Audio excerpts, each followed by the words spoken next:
I honestly wasn't planning on making a video about the staircase.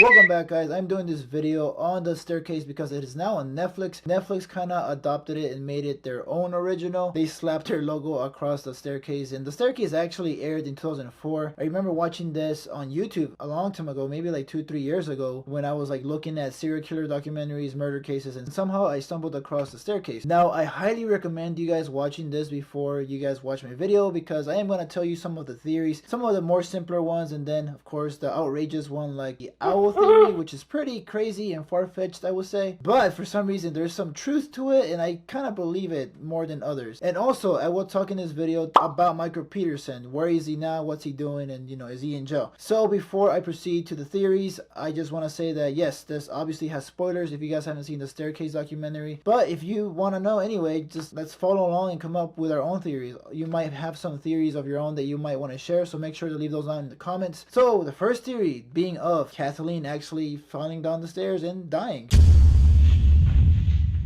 So now, usually when somebody falls down the stairs, it's because they're clumsy or they tripped or something. And in this case, Michael Peterson and his wife, Kathleen Peterson, they were drinking at their poolside, they were having wine. And Michael Peterson mentions that Kathleen had taken some Valium at the same time. And he thinks that because of those two mixtures, which don't combine so well, he believes that she tripped and fell down a flight of 15 to 20 stairs. That's what he tells the police. So when you see the documentary, like the very first episode is him making that call to the police. The dispatcher answers asking, what's going on. He's telling him that his wife is not breathing, she's unconscious. The main thing about this, before I move on to the second theory, is that Kathleen fell down the stairs. That's a fact. But the thing is, once forensic evidence comes back, it really shows a different story. And I love forensic evidence, and this show is a perfect demonstration of that, because it tells a completely different story. Because Michael Peterson says she fell down the stairs and that's it. But with science, guess what? There is way more to it. They find that she has many lacerations on her head. It looks like somebody beat her with some metal object, and that's where we enter theory number 2, which is Michael Peterson being the one that kills Kathleen.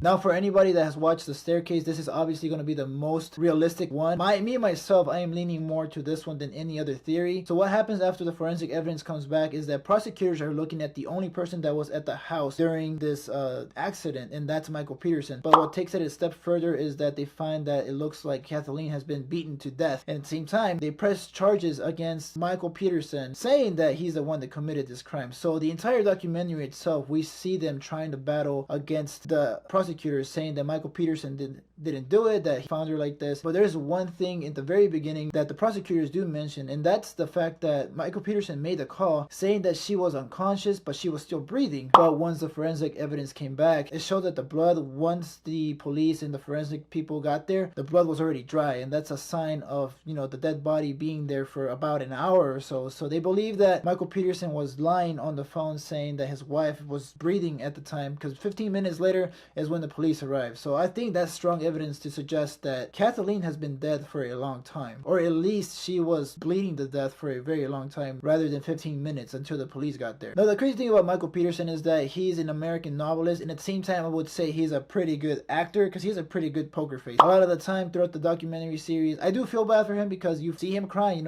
His defense team is talking about her death, they're talking about like the images, how this could have happened, and the whole time he is crying. Like, I mean, it looks very believable, and honestly, I can even say that it's real. Like, it feels real coming from him, and obviously it's her husband. But at the same time, the prosecutors brings up like some of his private life. We find out that he's bisexual, he's been into men, and Kathleen at the same time knew. And then there's another crazy thing.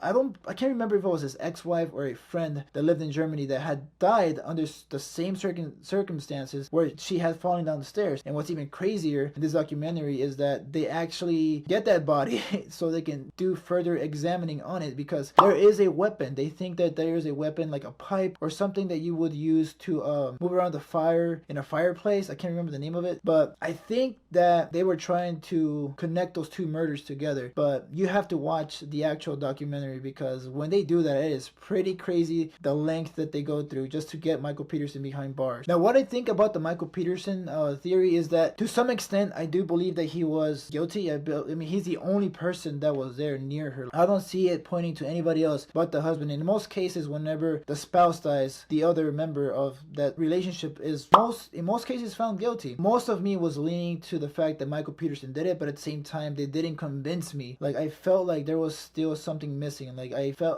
believed it like 95%, but that 5% still was hitting me in the head saying, hey, you know, they're not convincing you at all. They're not proving that he's completely 100% guilty. So that's the only thing for me, because to me this still is a mysterious death. Like, we still don't know up to this date what happened. So here's what the defense does, and this is theory number 3, and that is that there was an intruder.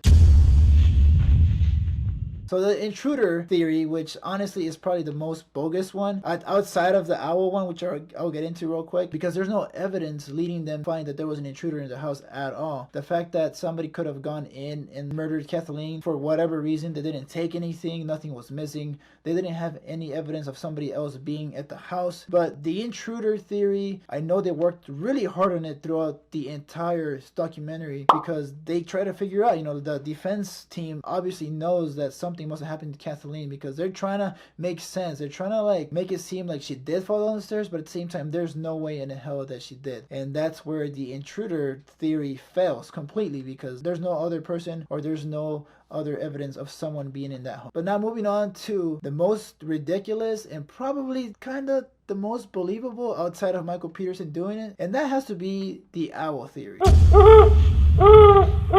Like, man, why you gotta bring birds in it? Come on. Now, it's funny because I actually believe this one more than the intruder theory, and then that Kathleen fell down the stairs, because this one somewhat makes sense in my mind. Let me know what you guys think about it once I'm finished explaining. Now, this one was brought up by the Audubon Society. I guess they know a lot about birds, but they had found out that in 2009, some of the evidence linked to Kathleen was that they had found her body with some feathers in her hand and some feathers in her hair. So in that area where they were living in, apparently owls are there constantly or something like that. But the crazier thing is that somehow some owl got pissed off, flew down into the house and just went at it on Kathleen's head and then knocked her down the stairs. What they do mention, and it kind of makes sense to me, is that the lacerations in her head, if you see the pictures, it looks like talons could have done that. They say that like owls do attack people head on, so the first thing that they go for is the head with their talons. So their talons are pretty deep, and they do say that it could cause concussions to someone's head, especially the way that you see it in the pictures, because it's pretty brutal. Does look like talons could have scratched the crap out of Kathleen's head. Sorry to say it, but it kind of looks believable to me. It's weird, I know. But if you take a good look at the pictures and the explanation about how an owl could have done this, it kind of makes sense.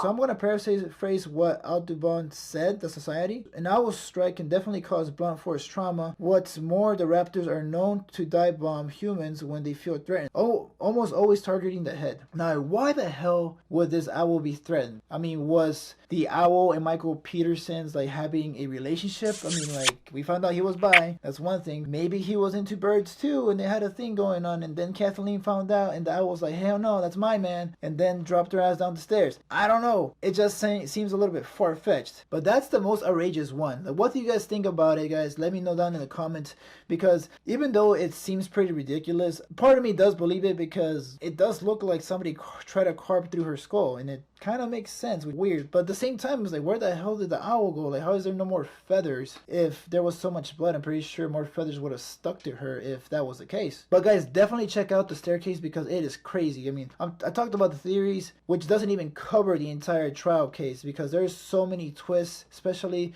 of someone giving falsified evidence, which is really crazy. So I definitely urge you guys to check out. And for everybody that wants to know where Michael Peterson is, he's in his 70s right now, and he actually took a plea deal called the Alford plea deal, I believe. He was supposed to go on retrial because of the whole evidence thing, so he eventually ended up taking it. And he says that it's the worst thing he could have done, because he still says that he's innocent. So watch the documentary, guys. Let me know what you guys think in the comments. Which other theories do you guys have, or is there no other theory, you know, like, do you believe that Michael Peterson did it? Let me know in the comments. Guys, make sure to subscribe to my channel. I am gonna have my reviews for The Incredibles 2, Jurassic World, and eventually Hereditary, because I really want to watch that movie. So make sure to subscribe if you already haven't. Make sure to hit the little bell for notifications. Follow me on Twitter at FMO1126. Like this video. And as always, guys, stay tuned.